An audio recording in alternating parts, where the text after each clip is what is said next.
ಇವತ್ತು ನಮ್ಮ ಮದ್ಗಿರಿಯಲ್ಲಿ ಈ ತರ ಟ್ರಾಫಿಕ್ ಜಾಮ್ ಆಗಿದ್ದಕ್ಕೆ ನಾನ್ ನೋಡಿ ಶಾಕ್ ಆಗ್ಬಿಟ್ಟೆ ಗುರು.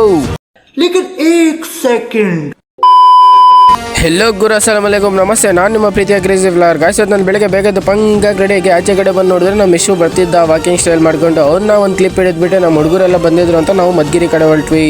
ಮತ್ತೆ ಫೈನಲಿ ಬಸ್ ಬಂತು ಅಂತ ಬಸ್ಸಲ್ಲಿ ಕೂತ್ಕೊಂಡು ನಾನು ರೀಲ್ಸ್ ನೋಡ್ತಾ ಇದ್ರೆ ನಮ್ಮ ಇಶ್ಯೂ ಏನೋ ಮಾಡಕ್ ಹೋಗಿ ಏನಾಗೋಯ್ತು ಗುರು, ಅದು ಬಾಯಲ್ಲಿ ಬೀಳಲ್ಲ ಅನ್ಕೊಂಡ್ರೆ ಬಿದ್ದೇ ಬಿಡ್ತು. ಅದಕ್ಕೆ ನಮಸ್ಕಾರ ಮಾಡಿಬಿಟ್ಟ.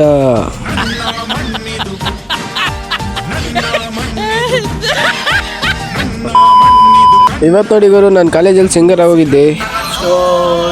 ಕೇಳೋಕೆ ಇಲ್ಲಿ ಯಾರಿಗೂ ಇಷ್ಟ ಇಲ್ಲ, ಹೇಳ್ತಾ ಕೂರೋಕೆ ಈಗ ನನಗೂ ಇಷ್ಟ ಇಲ್ಲ. ಮತ್ತೆ ಫೈನಲಿ ಕಾಲೇಜೆಲ್ಲ ಮುಗಿಸ್ಕೊಂಡು ನಾನು ಔಟ್ ಸೈಡ್ ಬಂದೆ ಗುರು. ಔಟ್ ಸೈಡ್ ಬಂದರೆ ನೋಡ್ಬೋದು ನಮ್ಮ ಹುಡುಗರು ಕರೀತಿದ್ರು ಅಂತ ಅವ್ರನ್ನ ಒಂದು ಕ್ಲಿಪ್ ಹಿಡಿದ್ಬಿಟ್ಟು ನಾವು ಊಟ ಮಾಡಕ್ಕೆ ಹೊರಟ್ವಿ.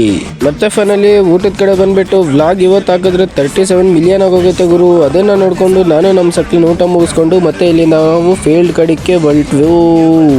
ಮತ್ತೆ ಫೈನಲಿ ಫೀಲ್ಡ್ ಕಡೆ ಬಂದರೆ ನಮ್ಮ ಮದ್ಗಿರಿ ಬೆಟ್ಟನ ಒಂದು ಕ್ಲಿಪ್ ಹಿಡಿದ್ಬಿಟ್ಟು ಮತ್ತೆ ಈ ಸೈಡ್ ತಿರುಗಿ ನೋಡಿದ್ರೆ ನಮ್ಮ ಅಫಿಷಿಯಲ್ ಬ್ಲಾಗರ್ ಹೋಗ್ತಿದ್ರು ಗುರು. ನೋಡಿ ನೀವು ಹೇರ್ ಸ್ಟೈಲ್ ಹೆಂಗಿದೆ ಅಂತ ಕಾಮೆಂಟ್ ಹಾಕ್ರಿ. ಮತ್ತೆ ಫೈನಲಿ ಊರ್ ಕಡೆ ಬಂದರೆ ಹಾಕಕ್ಕೇನು ವಿಷಯ ಇರಲಿಲ್ಲ, ಬರೀ ಸ್ಲೀಪ್ ಆಯಿತು ಅಂತ ನೈಟು ಗಾಡಿ ಎತ್ಕೊಂಡು ನಾನು ರೌಂಡಿಗೆ ಬಂದೆ ಗುರು. ಬಂದಿದ್ರೆ ಇಲ್ಲಿ ಲೈಟ್ಗಳು ಹಾಕಿದ್ರು, ಯಾಕಂದರೆ ಹೊಸ ದೇವಸ್ಥಾನ ಓಪನ್ ಆಗ್ತಿದೆ ಗುರು, ಅದಕ್ಕೋಸ್ಕರ ಅದನ್ನೆಲ್ಲ ನೋಡಿಕೊಂಡು ಮತ್ತೆ ಇಲ್ಲಿಂದ ನಾವು ಡೈರೆಕ್ಟ್ ಮನೆ ಕಡೆಗೆ ಹೊರಟ್ವಿ. ಇವತ್ತಿನ ಬ್ಲಾಗ್ ಇಲ್ಲಿಗೆ ಎಂಡ್ ಮಾಡ್ತೀವಿ. ನಾಳೆ ಬ್ಲಾಗ್ ಸಿಗೋಣ. ಬಾಯ್ ಟಾಟಾ. ವಿಡಿಯೋ ಇಷ್ಟ ಆದರೆ ಲೈಕ್ ಮತ್ತೆ ನನ್ನ ಅಕೌಂಟ್ಗೆ ಫಾಲೋ ಮಾಡ್ಕೊಳ್ಳಿ.